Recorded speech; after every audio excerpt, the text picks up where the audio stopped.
as we know, the last 3-4 months the world is pretty much upended, and it's been upended pretty drastically by something very small. And the pandemic has chipped not only consumer behavior but also the macroeconomic trend, market as a whole. It's changed how we view business, how we view meetings this way, how we do sales pitches, and something small like this definitely has creates shocks. And the thing that's interesting, that our entire system, especially when it comes down to business systems, are really so interconnected.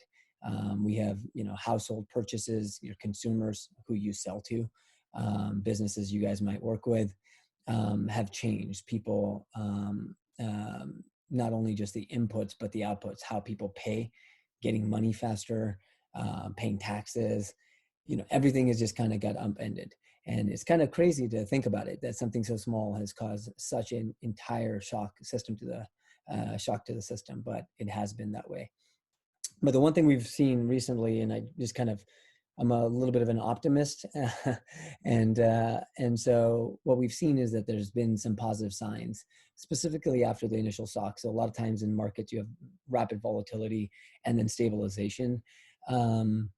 And the stabilization really coming around consumer spend, which is what we at Brightflow deal a lot with, is CPG companies, consumer product goods, e-commerce brands, and we'll be expanding more. But initially, the consumer spend is a big part of purchase behavior.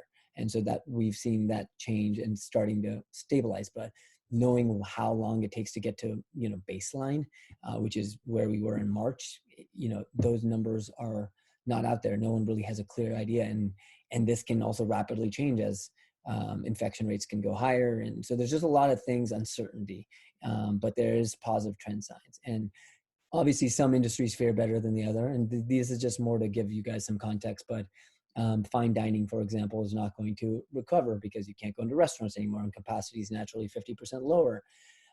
Places like retail, apparel makes sense. You're not dressing up as much to go to. I put on a shirt for the first time, and that's not a regular t-shirt for a long time.